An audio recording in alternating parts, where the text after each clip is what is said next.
لو دايما كده عندك مشكلة وخايفة الكرنبيط يشرب معاكي زيت، يبقى النهاردة كده الفيديو ده ليكي.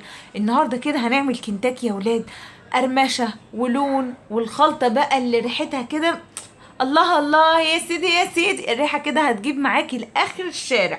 وعايزة اقولك السر في مكون واحد بس، مش هنضيف بيضتين وتلاتة، هي بيضة واحدة بس. والسر في الخلطة، وهقولك ازاي يطلع معاكي مقرمش وكمان شبه كنتاكي في تعرجات وكل الكلام ده. بس لو انت اول مرة تشوفيني فما تنسينيش في لايكات كتير وكومنتات كتير، ويا ريت لو جربت الوصفة ما تنسيش تكتبي لي. واول حاجة كده بعملها بغسل زهرة الكرنبيط زي ما هي قبل ما اقطعها، بحب كده اغسلها وبعدين هبدأ اقطعها وكمان هغسلها تاني. ببدأ كده اقطع الزهرة يعني على حسب الزهرة ما ماشية معايا، وبعدين باخد كل زهرة كده واقطعها. يعني كده ما تحاوليش تقطعي الزهرة من البداية، هاتي كل زهرة كبيرة وقطعيها، وبعدين انت كده هتلاقي ان الزهرة معاكي محتاجة تتقطع مرة او اتنين او تلاتة، زي ما تلاقي الزهرة ماشية معاكي امشي معاها. في ناس كتير بتشتكي بيشرب معاها زيت كتير، بيطلع طعمه مش حلو، بيطلع طري، ما بيطلعش مقرمش. النهارده كده الفيديو ده فيه كل الحلول، بس اهم حاجه ما تنسونيش في اللايكات، دايما تشجعوني. وشكرا لعيلتي واحلى متابعين اللي دايما واقفين في ظهري وساندني. بعد كده ما اقطع كل الكميه، وما تحاوليش ترفعيها قوي لان لسه لما تتسلق. وبعدين انا بحبها كده تبقى ايه، فيها لحم كده، وتاكلي كده تحسي بطعمها، يعني ما تبقاش رفيعه وكمان لسه في السلق. عندي ميه بتغلي، ضفت فيها ربع معلقه من الكمون عشان الانتفاخ طبعا والروائح، ونص معلقه كده من الملح. هبدا اضيف كل الكميه اللي عندي، وطبعا على نار عادي عالي عادي، مفيش مشكلة. النار عالية مفيش مشكلة، واطية مفيش مشكلة، براحتك. هبدأ كده اسيبهم لمدة 5 دقايق بالكتير، لحد كده ما ابدا ادوقهم الاقيهم استووا تماما. انا بالنسبه لي عشان عندي اطفال وانا بحب يبقى مستوي بزياده، فبسلقهم سلقه كامله، وبعدين كده بخرجهم بنزلهم تحت الحنفية علشان السخونة اللي فيهم توقف عملية التسوية. يلا بقى هنا اكتبي ورايا كده بسرعة عشان تعملي الخلطة السحرية. عندي طبقين فيهم كمية متساوية من الدقيق. اول طبق كده ضفت فيه بضاية، وضفت كده شبت على كزبرة فرماهم فرم ناعم، وبعدين هضيف التوابل بتاعتي: ملح، فلفل، كمون، كزبرة مطحونة، لو بتحبي الشطة ضيفي، وطبعا لو مش بتحبي زي كده ما تضيفيش.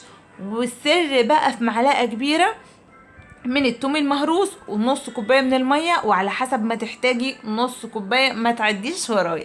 هبدا كده اقلب كويس جدا.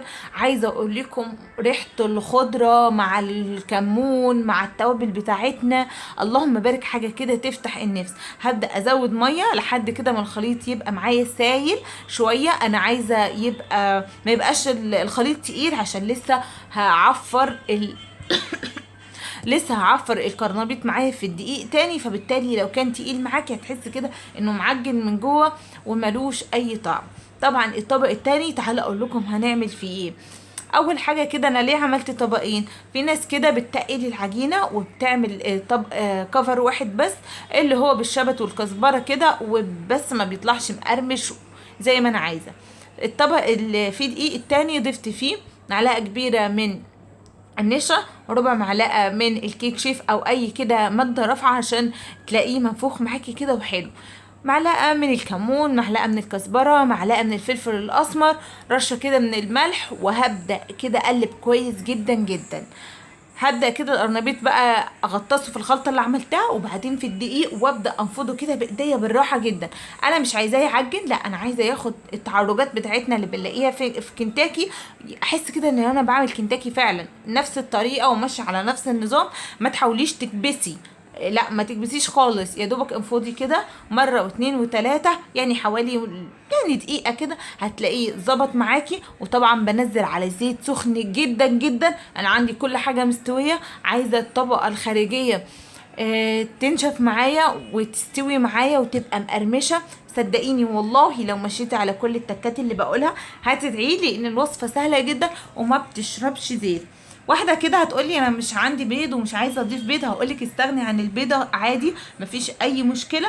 انت بقى بتحبي البيض عايزه تضيف بيضه واتنين وتلاته بقى، وانت واحده غنيه براحتك. وبعد كده ما نزلت الكرطبيط في زيت سخن، مش هحركه تماما لحد كده ما لونه يبدا يتغير معايا ويبقى مقرمش. هقلبه بس تقليبه واحده وابدا اخرجه، هيبقى معاكي مقرمش. طبعا بنصفي مش في مناديل خالص، في اي حاجه كده تبقى مخرمه عندك، مثلا مصفى، عندك اي حاجه، اي حاجه ستانلس ستيل مش هتقولك لا ما عندكيش خالص في الطبق يا ستي. وكده كده مش شارب زيت خالص وبيبقى معاكي مظبوط. شايفين اللون ولا الطعم؟ حاجه كده تفتح النفس. اللهم بارك. خلصت كل الكميه بنفس الطريقه، ما اخدش معايا وقت، مقرمش. مش قادره اتكلم، عايزه اقول لكم انا عايزه اعمل تاني دلوقتي. اسيبكم في رعايه الله، ويا ريت اللي يجرب الوصفه ما ينساش يكتب لي في الكومنتات. يلا بينا.